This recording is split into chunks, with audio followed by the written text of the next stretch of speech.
Hello বন্ধুরা, আশা করছি সবাই ভালো আছো। আজকে আমি একটা নতুন রেসিপি এনেছি, আর সেটা হলো সম্পূর্ণ নিরামিষভাবে পাস্তা করব।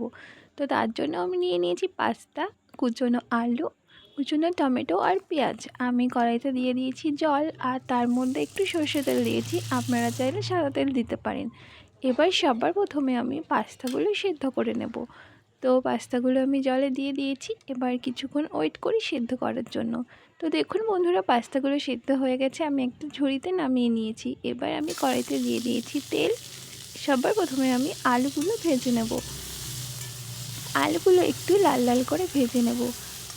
তো বন্ধুরা, আপনারা অবশ্যই একবার এইভাবে পাস্তা বানিয়ে খাবেন। আমি আশা করছি আপনাদের খুব ভালো লাগবে। তো দেখুন, আলু আমার ভাজা হয়ে গেছে। এবার আমি আলুটা তুলে নেব। তো আলু ভেজে আমি তুলে নিয়েছি। কড়াইতে দিয়ে দিয়েছি আরও একটু তেল। এবার দিচ্ছি কুচনো কাঁচা লঙ্কা আর টমেটো।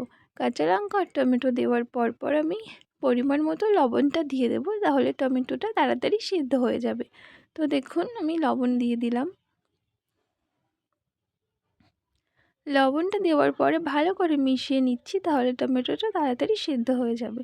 তো টমেটো সিদ্ধ হয়ে গেছে। এবার আমি এর মধ্যে দিয়ে দিচ্ছি টমেটো সস। দেখুন, আমি যেভাবে রান্না করছি আর যা যা দিচ্ছি আপনারাও এভাবেই করবেন।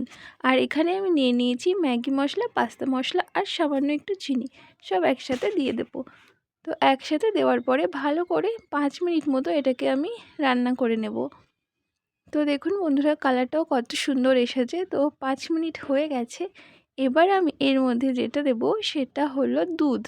হ্যাঁ, আপনারা ঠিকই শুনেছেন, এর মধ্যে আমি দুধ দিয়ে দেবো। কাঁচা দুধ বা জাল দেওয়া দুধ, যা খুশি দিতে পারেন।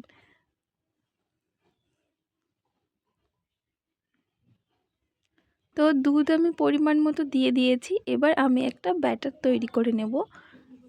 তো বন্ধুরা দেখুন, কালারটা কত সুন্দর এসেছে। আপনার তো খেয়াল করলেন এর মধ্যে আমি পেঁয়াজ রসুন কিছুই দেইনি, পুরো নিরামিষভাবে এটা তৈরি হচ্ছে। আপনারাও এভাবেই ট্রাই করবেন।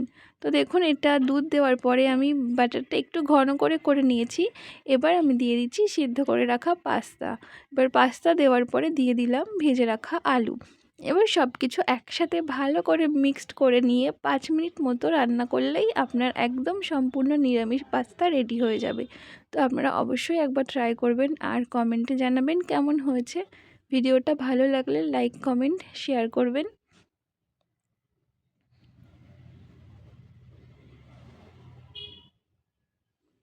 তো বন্ধুরা দেখুন, আমার সব পাস্তার সাথে ভালো করে মিশিয়ে নিয়েছি, আর আমার পাস্তা একদম পুরো রেডি হয়ে গেছে। তো চলুন আপনাদের একবার ফাইনাল দেখিয়ে দিই।